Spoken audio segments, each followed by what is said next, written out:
পরবর্তী স্টেশন করুণাময়ী, দরজা বাঁদিকে খোলা হবে।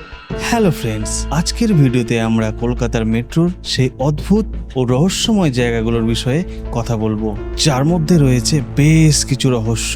হ্যাঁ বন্ধুরা, ঠিকই শুনেছ, কলকাতার মেট্রোতে ভূতের গল্প। কলকাতার মেট্রো আমাদের আধুনিক যানবাহনের একটি বড় অংশ, কিন্তু এখানের মেট্রো স্টেশন ও ট্রেন নিয়ে রয়েছে বেশ কিছু রহস্য, যা ভয়ের চেয়ে বেশি কৌতূহলী করে তোলে।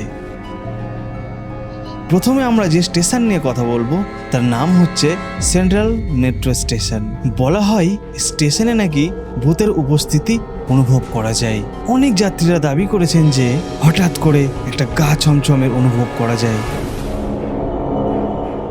ট্রেনে সুইসাইড করা একটা কমন ব্যাপার, সে মেট্রো রেল হোক বা নর্মাল রেল হোক। এমনই একটি রহস্যময় গল্প রয়েছে। শোনা যায় কোনো এক সময় একজন স্টেশনে আত্মহত্যা করে। এই কারণেই স্টেশনে একটা আত্মার বর্তমান। যদিও কোনো এর প্রমাণ পাওয়া যায়নি, তবুও অনেকে বলেন যে রাত্রের বেলায় নাকি এইখানে এক ধরনের গা ছমছমে করে দেওয়ার মতো বাতাস বইতে থাকে এবং হঠাৎ হঠাৎ অস্বাভাবিক শব্দ শোনা যায়। মনে করো তুমি কোনো একটা মেট্রো স্টেশনে একা অপেক্ষা করছো মেট্রোর জন্য, এবং হঠাৎ করে বুঝতে পারলে তোমার পাশ দিয়ে কোনো একটা ছায়া মূর্তি ভেসে গেল। হ্যাঁ বন্ধুরা, ঠিক এইরকম ধরনেরই অভিজ্ঞতা আছে অনেক যাত্রীর। অনেক যাত্রীরা আবার এটাও দাবি করে বসে যে এখানে নাকি অস্বাভাবিক কিছু ছায়া দেখা যায়। এমনকি মেট্রোর ভেতরেও রয়েছে অনেক রকম রহস্যের ঘটনা।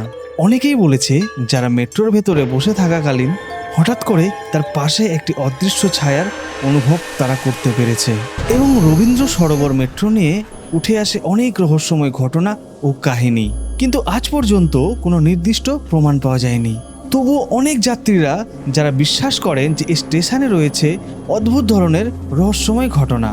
বিশেষ করে রাত্রের মেট্রোগুলোতে অনুভব করা যায় এই অদ্ভুত অনুভূতিগুলো।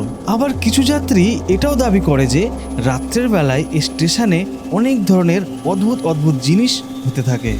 আবার অনেকে এটাও বলে নির্জন এই মেট্রো স্টেশন যখন হয়, বিশেষ করে তখনই বেশি অনুভব করা যায় এই সমস্ত খারাপ অদ্ভুত অদ্ভুত জিনিসগুলো। শোনা যায় নানা ধরনের পায়ের শব্দ, জিনিসপত্র নিয়ে যাওয়ার শব্দ এবং অদ্ভুত ধরনের বাতাসের অনুভূতি।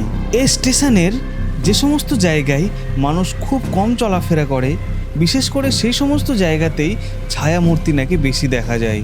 যখন খারাপ আবহাওয়া থাকে এবং প্রায় শেষের মেট্রোগুলোতে এই সমস্ত ধরনের অভিজ্ঞতা হয়। কিন্তু বৈজ্ঞানিকভাবে এটার কোনো সঠিক প্রমাণ আজ পর্যন্ত পাওয়া যায়নি। যা সমস্ত ঘটনা ঘটেছে বেশিরভাগই যাত্রীদের অভিজ্ঞতা এবং যাত্রীদের মতামত অনুযায়ী। এই সমস্ত কাহিনী শুধুমাত্র শহরের মিথ হিসেবেই গণ্য করা হয়, যা যাত্রীদের মধ্যে এক উত্তেজনা ও আরও কৌতূহলী করে তোলে। যদি তোমাদের সাথে এমন কোনো অভিজ্ঞতা ঘটে থাকে, তবে সেই ঘটনা আমাকে কমেন্ট সেকশনে অবশ্যই শেয়ার করো এবং নেক্সট টাইম সেই ঘটনাটি তুলে ধরার চেষ্টা করব। ভিডিওটি যদি ভালো লেগে থাকে তবে অবশ্যই লাইক দিয়ে সুন্দর একটি কমেন্ট করো এবং সাবস্ক্রাইব করে পাশের বেল আইকনটি অবশ্যই প্রেস করবে, যাতে নেক্সট ভিডিও সহজেই তোমাদের কাছে পৌঁছে যায়। এখনো পর্যন্ত এই সমস্ত রহস্যময় ঘটনার সাথে এবং আমার সাথে থাকার জন্য তোমাদের অসংখ্য অসংখ্য ধন্যবাদ। ভালো থেকো, নিরাপদে থেকো। দেখা হচ্ছে পরের ভিডিওতে।